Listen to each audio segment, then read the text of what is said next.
Swami Vivekananda addresses at the Parliament of Religions. The following speeches were made by Swami Vivekananda at the Parliament of Religions in Chicago, United States in 1893. His speeches represented India and Hinduism to an American and Western audience. In his speeches, he asserted the need for religious acceptance against mere tolerance. He began his first speech with the words, "Sisters and Brothers of America," for which he received a 2-minute standing ovation before proceeding further. These speeches asserted the brilliance of Sanatan Dharma and called for more religious harmony throughout the world. Swami Vivekananda did not hesitate to challenge religious bigotry.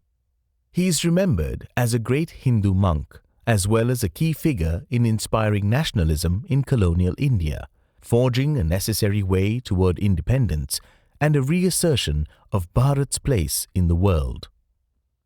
He was born on the 12th of January 1863 in present-day Kolkata, West Bengal, Bharat.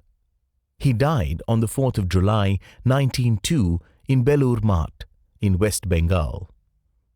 The Belur Math is the headquarters for the Ramakrishna Math and Ramakrishna Mission, which he founded. Today, his birthday is celebrated as National Youth Day in Bharat. We hope you enjoy listening to this reading of Swami Vivekananda's speeches at the Parliament of Religions.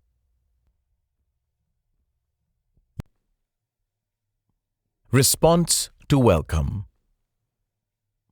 11th September 1893. Sisters and Brothers of America.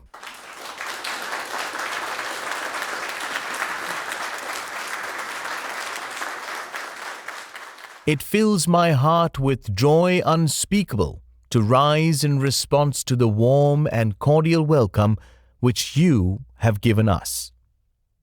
I thank you in the name of the most ancient order of monks in the world. I thank you in the name of the Mother of Religions. And I thank you in the name of millions and millions of Hindu people of all classes and sects. My thanks also to some of the speakers on this platform who, referring to delegates from the Orient, have told you that these men from far-off nations may well claim the honor of bearing to different lands the idea of toleration. I am proud to belong to a religion which has taught the world both tolerance and universal acceptance. We believe not only in universal toleration, but we accept all religions as true. I am proud to belong to a nation which has sheltered the persecuted and the refugees of all religions and all nations of the earth. I am proud to tell you that we have gathered in our bosom the purest remnant of the Israelites, who came to southern India and took refuge with us in the very year in which their holy temple was shattered to pieces by Roman tyranny. I am proud to belong to the religion which is sheltered and is still fostering the remnant of the grand Zoroastrian nation. I will quote to you, brethren, a few lines from a hymn which I remember to have repeated from my earliest boyhood, which is every day repeated by millions of human beings. As the different streams, having their sources in different places, all mingle their water in the sea, so, O Lord, the different paths which men take through different tendencies, various though they appear, crooked or straight, all lead to Thee. The present convention, which is one of the most august assemblies ever held, is in itself a vindication, a declaration to the world of the wonderful doctrine preached in the Gita.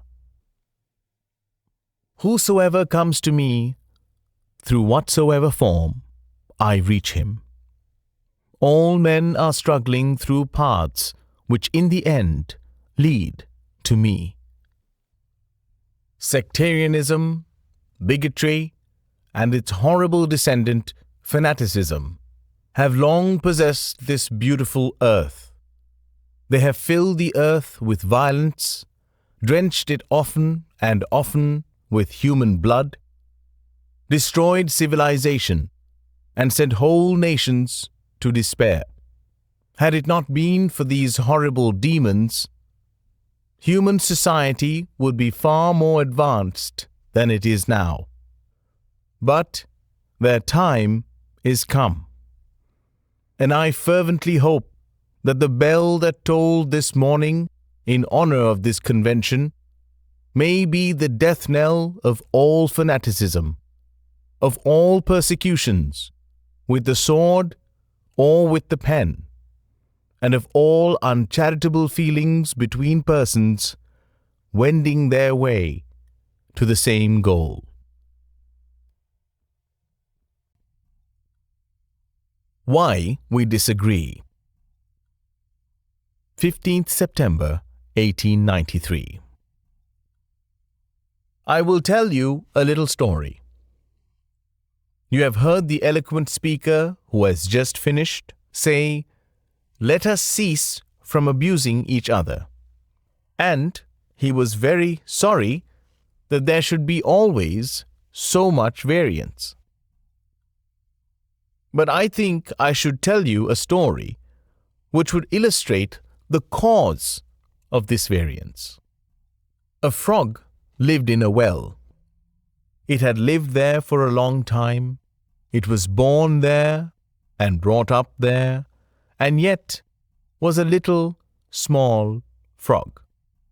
Of course, the evolutionists weren't there then to tell us whether the frog lost its eyes or not. But, for our story's sake, we must take it for granted that it had its eyes, and that it every day cleansed the water of all the worms and bacilli that lived in it with an energy that would do credit to our modern bacteriologists. In this way, it went on, and became a little sleek and fat. Well, one day, another frog that lived in the sea came and fell into the well. "Where are you from?" "I am from the sea." "The sea? How big is that? Is it as big as my well?" And he took a leap from one side of the well to the other. "My friend," said the frog from the sea, "how do you compare the sea with your little well?" Then the frog took another leap and asked, "Is your sea so big?" "What nonsense you speak! To compare the sea with your well." "Well then," said the frog from the well, "nothing can be bigger than my well. There can be nothing bigger than this. This fellow is a liar, so turn him out." That has been the difficulty all the while. I am a Hindu. I am sitting in my own little well and thinking that the world is my little well. The Christian sits in his little well and thinks the whole world is his well. The Mohammedan sits in his little well and thinks that is the whole world. I have to thank you of America for the great attempt you are making to break down the barriers of this little world of ours, and hope that in the future the Lord will help you to accomplish your purpose. Paper on Hinduism, 19th September 1893. Note: the Sanpo river, which Swamiji mentions in this speech, refers to the Brahmaputra river. Sanpo is a Tibetan name for the river. Three religions now stand in the world, which have come down to us from time prehistoric: Hinduism, Zoroastrianism, and Judaism. They have all received tremendous shocks, and all of them prove by their survival their internal strength. But while Judaism failed to absorb Christianity and was driven out of its place of birth by its all-conquering daughter, and a handful of Parsis is all that remains to tell the tale of their grand religion, sect after sect arose in India and seemed to shake the religion of the Vedas to its very foundations. But like the waters of the seashore in a tremendous earthquake, it receded only for a while, only to return in an all-absorbing flood, 1,000 times more vigorous. And when the tumult of the rush was over, these sects were all sucked in, absorbed, and assimilated into the immense body of the Mother Faith. From the high spiritual flights of the Vedanta philosophy, of which the latest discoveries of science seem like echoes, to the low ideas of idolatry, with its multifarious mythology, the agnosticism of the Buddhists, and the atheism of the Jains, each and all have a place in the Hindu's religion. Where then, the question arises, where is the common center to which all these widely diverging radii converge? Where is the common basis upon which all these seemingly hopeless contradictions rest? And this is the question I shall attempt to answer. The Hindus have received their religion through revelation, the Vedas. They hold that the Vedas are without beginning and without end. It may sound ludicrous to this audience, how a book can be without beginning or end. But by the Vedas, no books are meant. They mean the accumulated treasury of spiritual laws discovered by different persons in different times. Just as the law of gravitation existed before its discovery and would exist if all humanity forgot it, so is it with the laws that govern the spiritual world. The moral, ethical, and spiritual relations between soul and between individual spirits and the Father of all spirits were there before their discovery and would remain even if we forgot them. The discoverers of these laws are called rishis, and we honor them as perfected beings. I am glad to tell this audience that some of the very greatest of them were women. Here it may be said that these laws, as laws may be without end, but they must have had a beginning. The Vedas teach us that creation is without beginning or end. Science is said to have proved that the sum total of cosmic energy is always the same. Then, if there was a time when nothing existed, where was all this manifested energy? Some say it was in a potential form in God.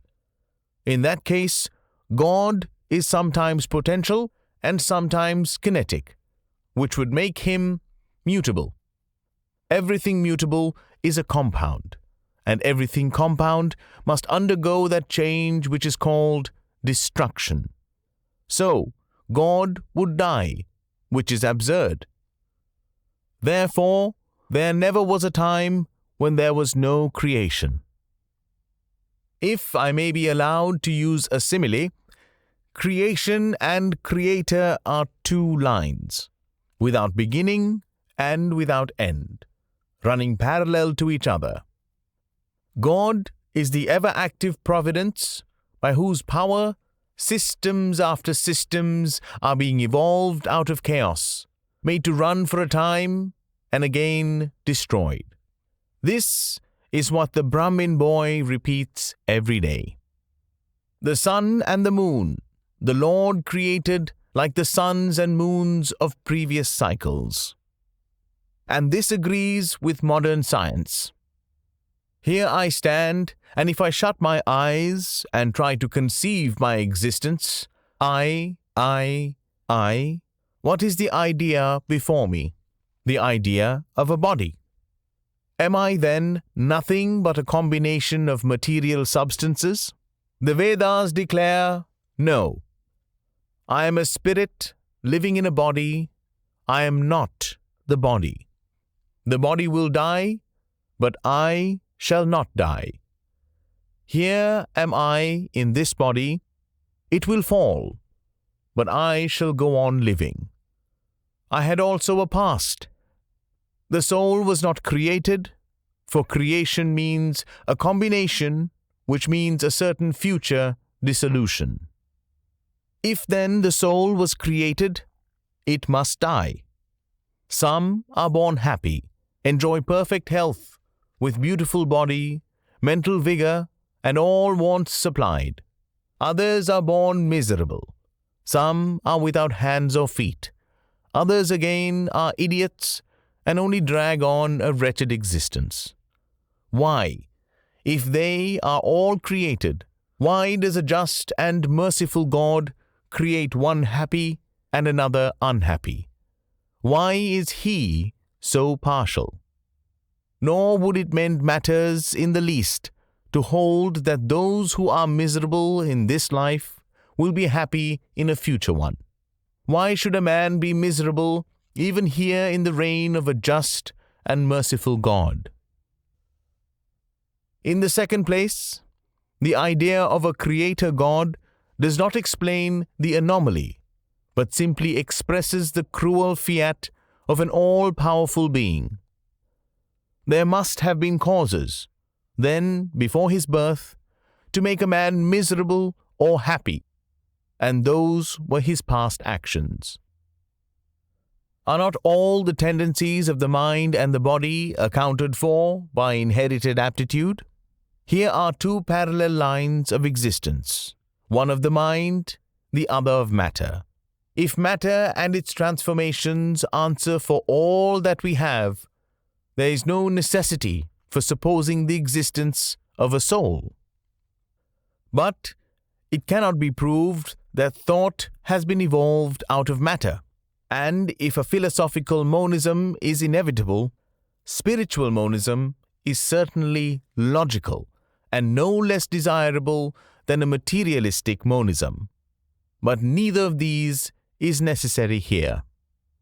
We cannot deny that bodies acquire certain tendencies from heredity, but those tendencies only mean the physical configuration, through which a peculiar mind alone can act in a peculiar way.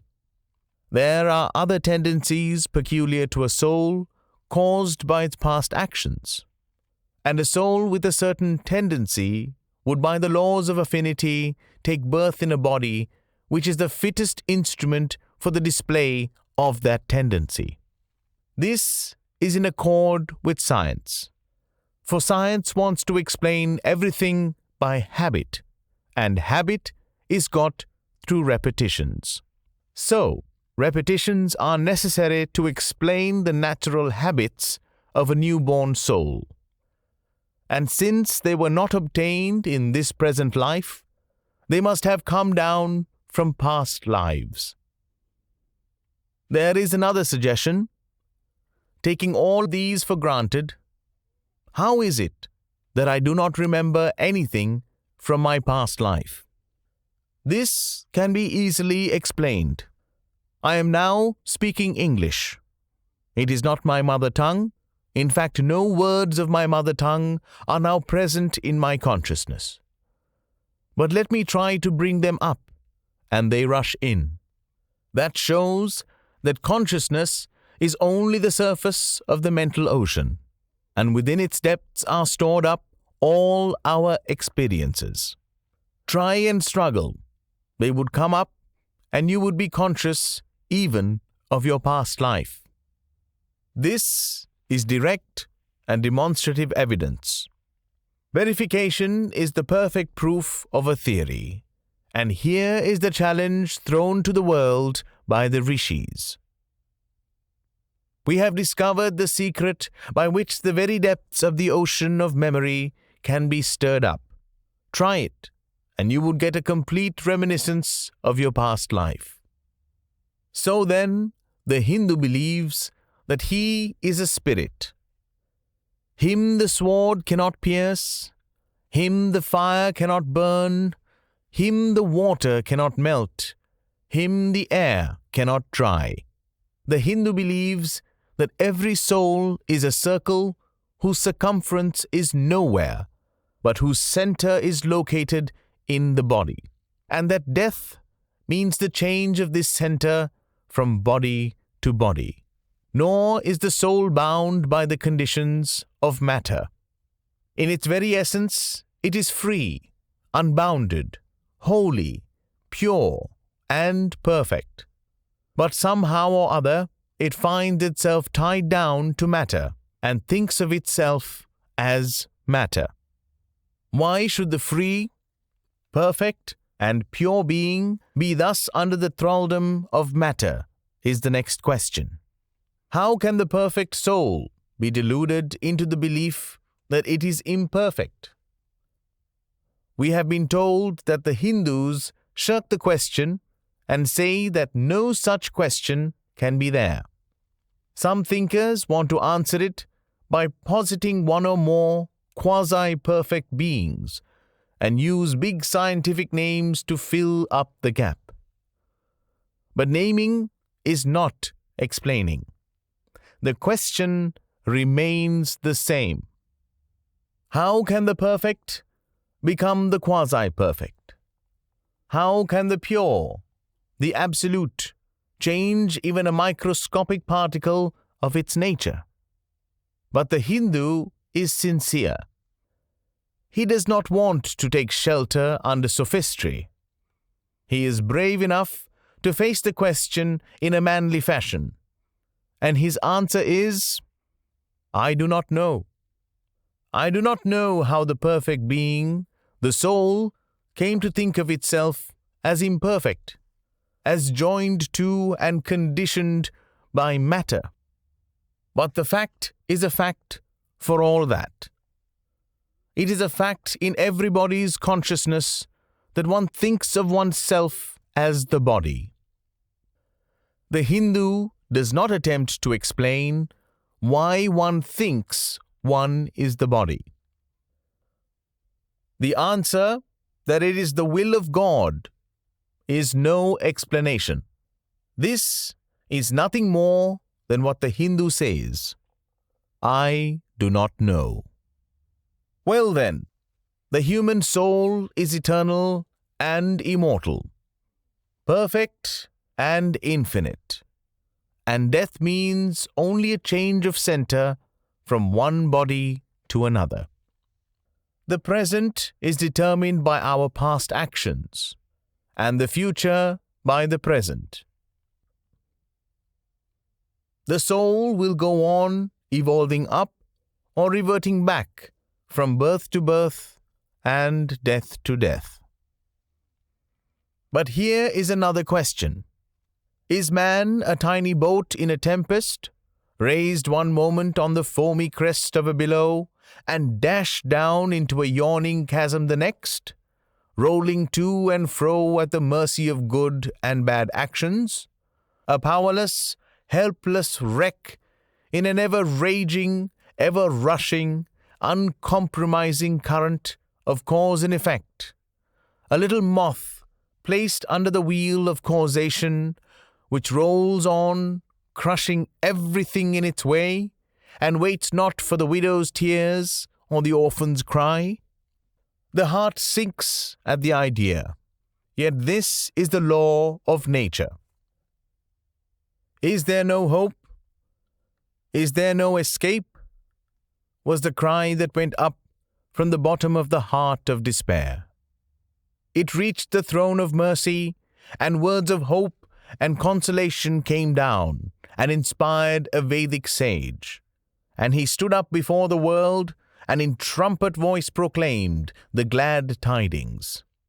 Hear, ye children of immortal bliss. even ye that reside in higher spheres.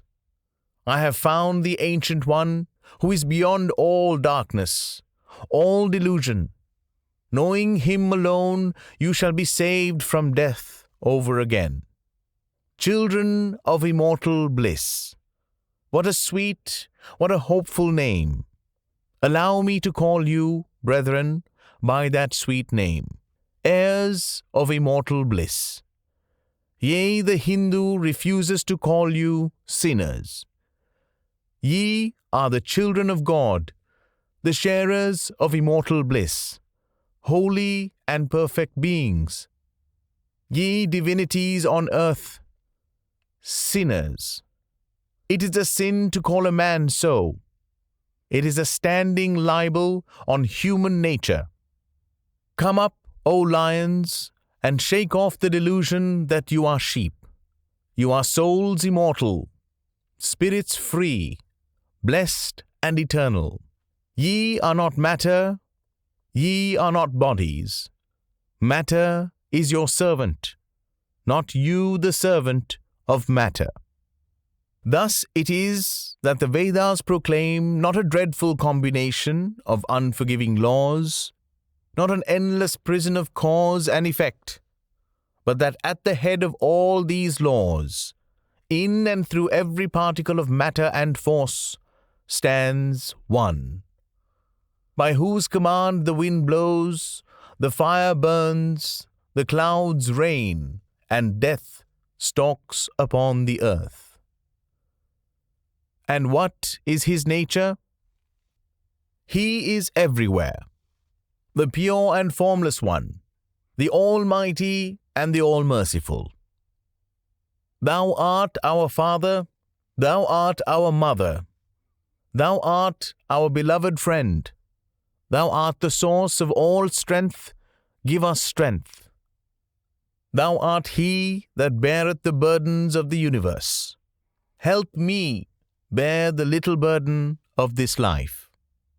Thus sang the rishis of the Vedas, and how to worship him? Through love. He is to be worshipped as the one beloved, dearer than everything in this and the next life. This is the doctrine of love declared in the Vedas, and let us see how it is fully developed and taught by Krishna, whom the Hindus believe to have been God incarnate on earth. He taught that a man ought to live in this world like a lotus leaf, which grows in water but is never moistened by water, so a man ought to live in the world, his heart to God and his hands to work. It is good to love God for hope of reward in this or the next world, but it is better to love God for love's sake. And the prayer goes, Lord, I do not want wealth, nor children, nor learning. If it be thy will, I shall go from birth to birth. But grant me this, that I may love thee without the hope of reward, love unselfishly for love's sake. One of the disciples of Krishna, the then Emperor of India, was driven from his kingdom by his enemies and had to take shelter with his queen in a forest in the Himalayas. And there one day the queen asked him how it was that he, the most virtuous of men, should suffer so much misery. Yudhishthir answered, Behold, my queen, the Himalayas. How grand and beautiful they are. I love them. They do not give me anything, but my nature is to love the grand, the beautiful. Therefore, I love them. Similarly, I love the Lord. He is the source of all beauty, of all sublimity. He is the only object to be loved. My nature is to love him, and therefore I love. I do not pray for anything. I do not ask for anything. Let him place me wherever he likes. I must love him for love's sake. I cannot trade in love. The Vedas teach that the soul is divine, only held in the bondage of matter. Perfection will be reached when this bond will burst, and the word they use for it is therefore mukti, freedom, freedom from the bonds of imperfection, freedom from death and misery. And this bondage can only fall off through the mercy of God, and this mercy comes on the pure. So purity is the condition of His mercy. How does that mercy act? He reveals Himself to the pure heart. The pure and the stainless see God. Yea, even in this life. Then and then only, all the crookedness of the heart is made straight. Then all doubt ceases. He is no more the freak of a terrible law of causation. This is the very center, the very vital conception of Hinduism.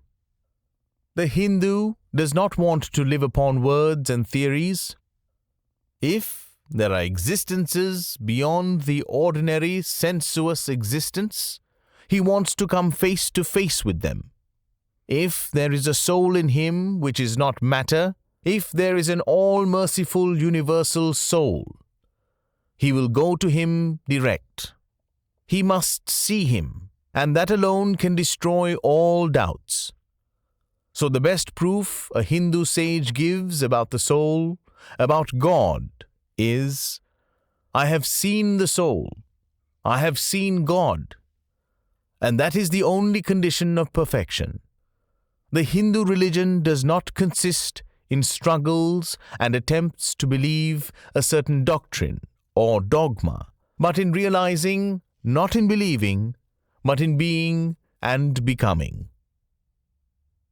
Thus the whole object of their system is by constant struggle to become perfect, to become divine, to reach God and see God, and this reaching God, seeing God, becoming perfect even as the Father in heaven is perfect, constitutes the religion of the Hindus. And what becomes of a man when he attains perfection? He lives a life of bliss infinite. He enjoys infinite and perfect bliss, having obtained the only thing in which man ought to have pleasure, namely God, and enjoys the bliss with God. So far, all the Hindus are agreed. This is the common religion of all the sects of India. But then, perfection is absolute, and the absolute cannot be two or three. It cannot have any qualities. It cannot be an individual. And so when a soul becomes perfect and absolute, it must become one with Brahman. And it would only realize the Lord as the perfection, the reality of its own nature and existence, the existence absolute, knowledge absolute, and bliss absolute. We have often and often read this called the losing of individuality and becoming a stock or a stone. He jests at scars that never felt a wound. I tell you, it is nothing of the kind. If it is happiness to enjoy the consciousness of this small body, it must be greater happiness to enjoy the consciousness of two bodies, the measure of happiness increasing with the consciousness of an increasing number of bodies. The aim, the ultimate of happiness, being reached when it would become a universal consciousness. Therefore, to gain this infinite universal individuality, this miserable little prison individuality must go. Then alone can death cease, when I am alone with life. Then alone can misery cease, when I am one with happiness itself. Then alone can all errors cease, when I am one with knowledge itself. And this is the necessary scientific conclusion. Science has proved to me that physical individuality is a delusion. that really my body is one little continuously changing body in an unbroken ocean of matter, and Advaita, unity, is the necessary conclusion with my other counterpart, soul. Science is nothing but the finding of unity. As soon as science would reach perfect unity, it would stop from further progress, because it would reach the goal. Thus, chemistry could not progress farther when it would discover one element out of which all other could be made. Physics would stop when it would be able to fulfill its services in discovering one energy of which all others are but manifestations. And the science of religion become perfect when it would discover Him who is the one life in a universe of death, Him who is the constant basis of an ever-changing world, one who is the only soul of which all souls are but delusive manifestations. Thus is it, through multiplicity and duality, that the ultimate unity is reached. Religion can go no farther. This is the goal of all science. All science is bound to come to this conclusion in the long run. Manifestation and not creation is the word of science today, and the Hindu is only glad that what he has been cherishing in his bosom for ages is going to be taught in more forcible language, and with further light from the latest conclusions of science. Descend we now from the aspirations of philosophy to the religion of the ignorant. At the very outset, I may tell you that there is no polytheism in India. In every temple, if one stands by and listens, one will find the worshippers applying all the attributes of God, including omnipresence, to the images. It is not polytheism, nor would the name henotheism explain the situation. The rose called by any other name would smell as sweet. Names are not explanations. I remember as a boy hearing a Christian missionary preach to a crowd in India. Among other sweet things he was telling them was that if he gave a blow to their idol with his stick, what could it do? One of his hearers sharply answered, "If I abuse your God, what can he do?" "You would be punished," said the preacher, "when you die. So, my idol will punish you when you die," retorted the Hindu.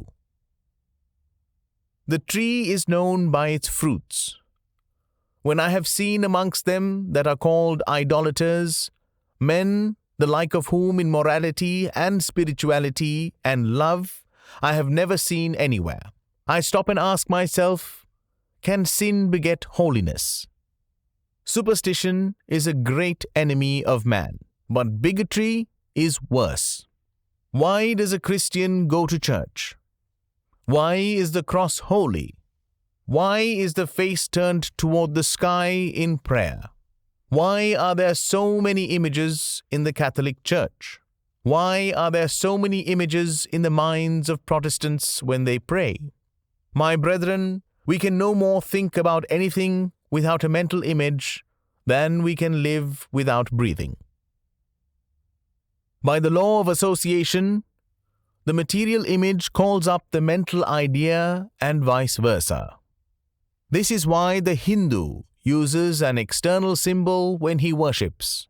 He will tell you it helps to keep his mind fixed on the being to whom he prays.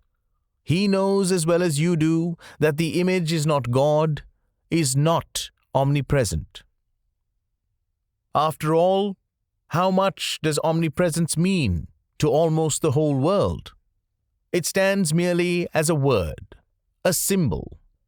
Has God superficial area?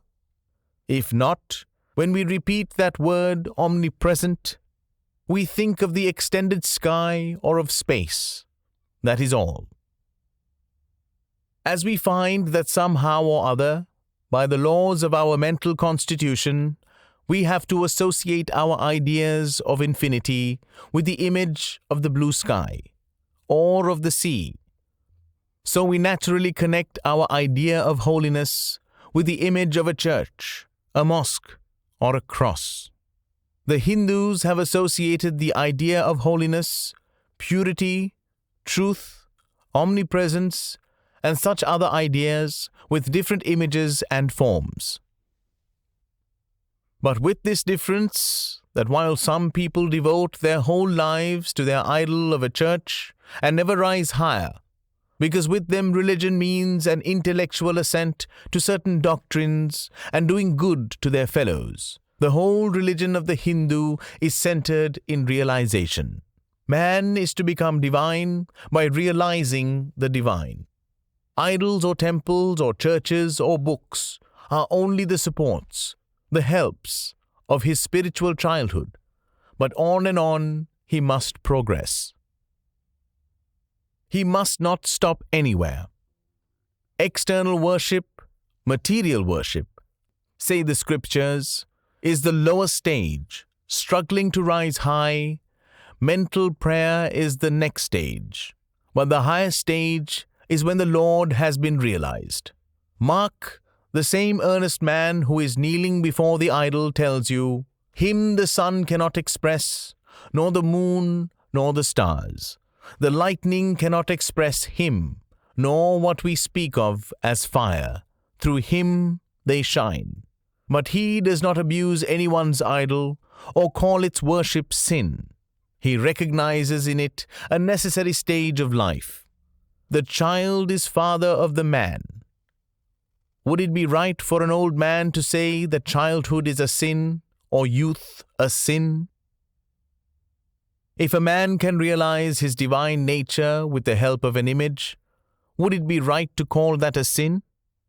Nor even when he has passed that stage, should he call it an error. To the Hindu, man is not traveling from error to truth, but from truth to truth, from lower to higher truth. To him, all the religions, from the lowest fetishism to the highest absolutism, mean so many attempts of the human soul to grasp and realize the infinite, each determined by the conditions of its birth and association. And each of these marks a stage of progress. And every soul is a young eagle soaring higher and higher, gathering more and more strength till it reaches the glorious sun. Unity in variety is the plan of nature, and the Hindu has recognized it. Every other religion lays down certain fixed dogmas and tries to force society to adopt them. It places before society only one coat which must fit Jack and John and Henry all alike. If it does not fit John or Henry, he must go without a coat to cover his body.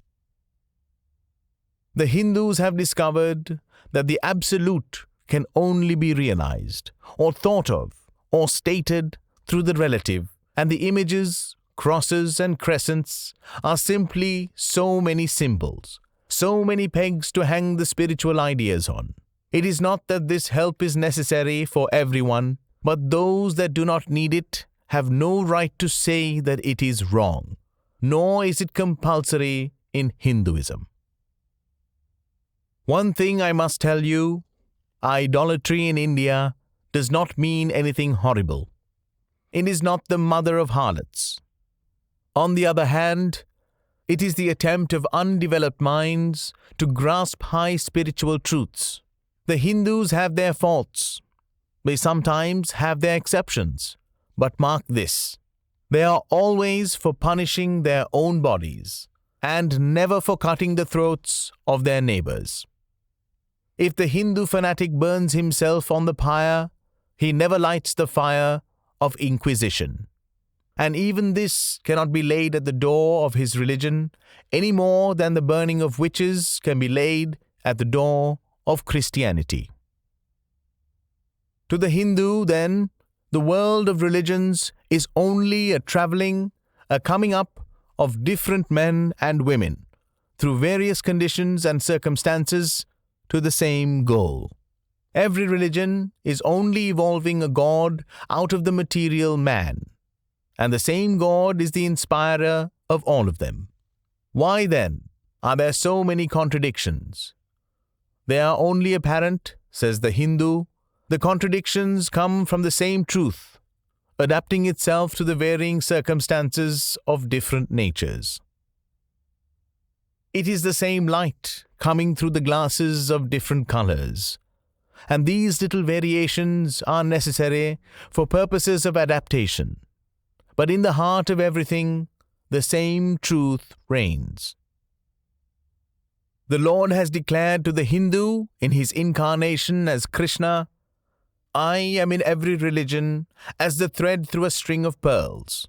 Wherever thou seest extraordinary holiness and extraordinary power, raising and purifying humanity, know thou that I am there." And what has been the result? I challenge the world to find, throughout the whole system of Sanskrit philosophy, any such expression as that the Hindu alone will be saved and not others. Says Vyasa, "We find perfect men even beyond the pale of our caste and creed." One thing more, how then can the Hindu, whose whole fabric of thought centers in God, believe in Buddhism, which is agnostic, or in Jainism, which is atheistic? The Buddhists or the Jains do not depend upon God, but the whole force of their religion is directed to the great central truth in every religion, to evolve a God out of man. They have not seen the Father, but they have seen the Son, and he that hath seen the Son hath seen the Father also. This, brethren, is a short sketch of the religious ideas of the Hindus. The Hindu may have failed to carry out all his plans, but if there is ever to be a universal religion, it must be one which will have no location in place or time, which will be infinite like the God it will preach, and whose sun will shine upon the followers of Krishna and of Christ, on saints and sinners alike, which will not be Brahminic or Buddhistic, Christian or Mohammedan, but the sum total of all these, and still have infinite space for development, which in its Catholicity will embrace in its infinite arms and find a place for every human being, from the lowest groveling savage not far removed from the brute, to the highest man towering by the virtues of his head and heart almost above humanity, making society stand in awe of him and doubt his human nature. It will be a religion which will have no place for persecution or intolerance in its polity, which will recognize divinity in every man and woman, and whose whole scope, whose whole force will be created in aiding humanity to realize its own true divine nature. Offer such a religion, and all the nations will follow you.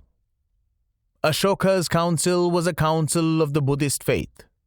Akbar's, though more to the purpose, was only a parlor meeting. It was reserved for America to proclaim to all quarters of the globe that the Lord is in every religion. May he, who is the Brahman of the Hindus, the Ahura Mazda of the Zoroastrians, the Buddha of the Buddhists, the Jehovah of the Jews, the Father in heaven of the Christians, give strength to you to carry out your noble idea. The star rose in the east, it traveled steadily towards the west, sometimes dimmed and sometimes effulgent, till it made a circuit of the world, and now it is again rising on the very horizon of the east, the borders of the Sanpo, 1,000-fold more effulgent than it ever was before. Hail, Columbia, motherland of liberty! It has been given to thee, who never dipped her hand in her neighbor's blood, who never found out that the shortest way of becoming rich was by robbing one's neighbors. It has been given to thee to march at the vanguard of civilization with the flag of harmony. Religion, not the crying need of India. 20th September, 1893. Christians must always be ready for good criticism. And I hardly think that you will mind if I make a little criticism. You Christians, who are so fond of sending out missionaries to save the soul of the heathen, why do you not try to save their bodies from starvation? In India, during the terrible famines, thousands died from hunger. Yet, you Christians did nothing. You erect churches all through India, but the crying evil in the East is not religion. They have religion enough, but it is bread that the suffering millions of burning India cry out for, with parched throats. They ask us for bread, but we give them stones. It is an insult to a starving people to offer them religion. It is an insult to a starving man to teach him metaphysics. In India, a priest that preached for money would lose caste and be spat upon by the people.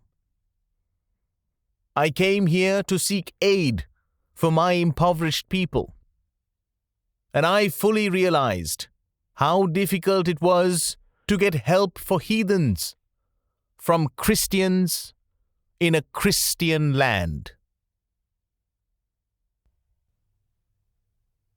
Buddhism, the fulfillment of Hinduism. 26th September, 1893.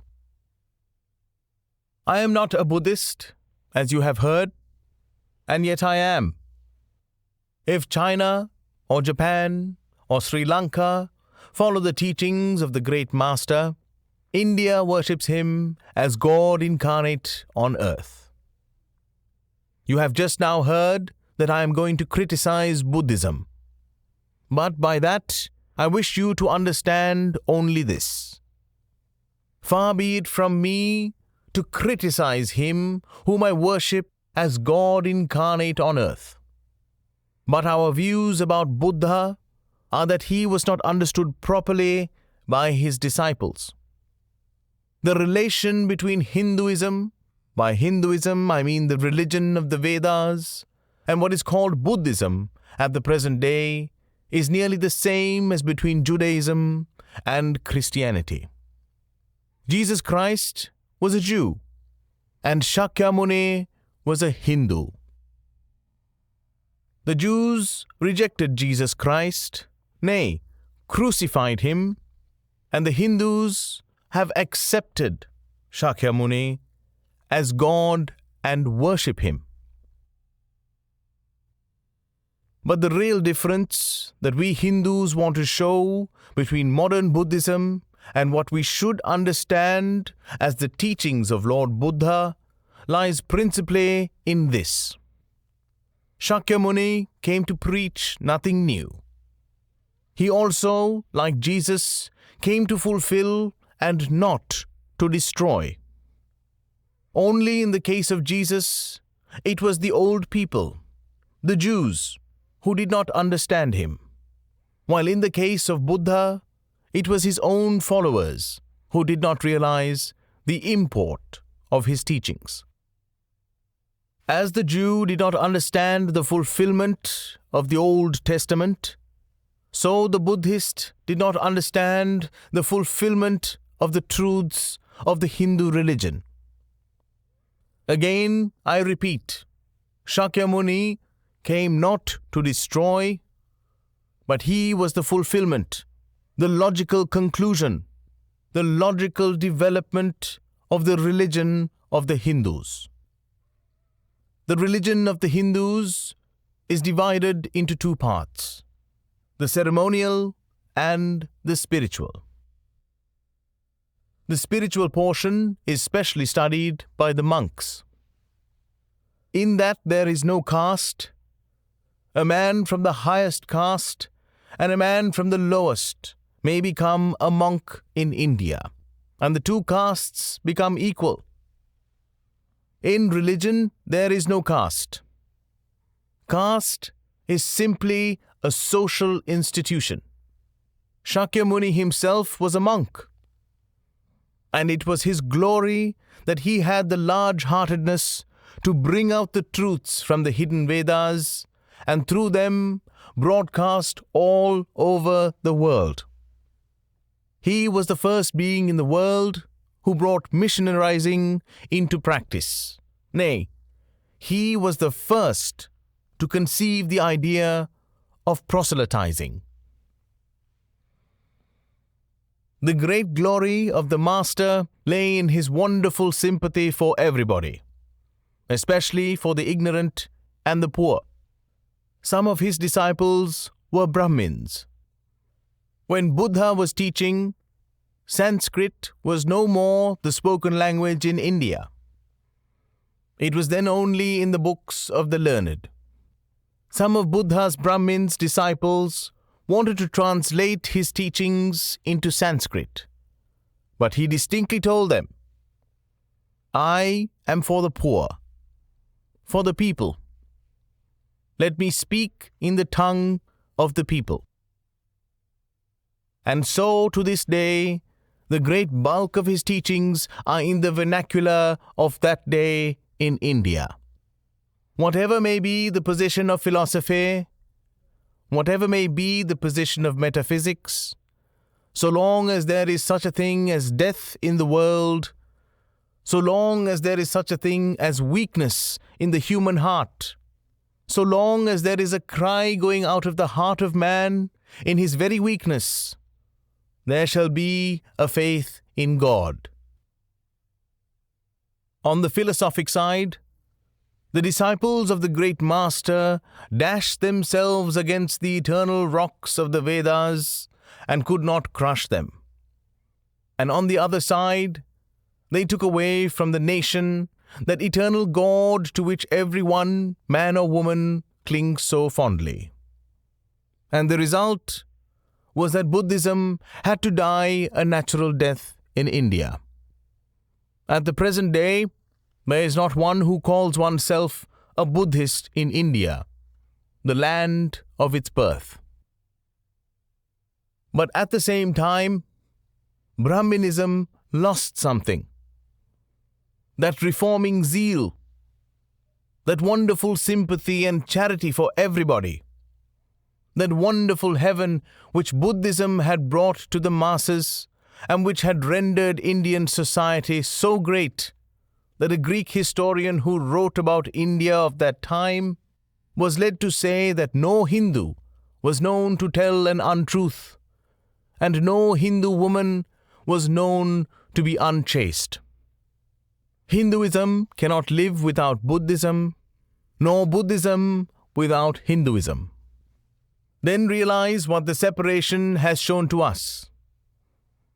That the Buddhists cannot stand without the brain and philosophy of the Brahmins, nor the Brahmin without the heart of the Buddhist.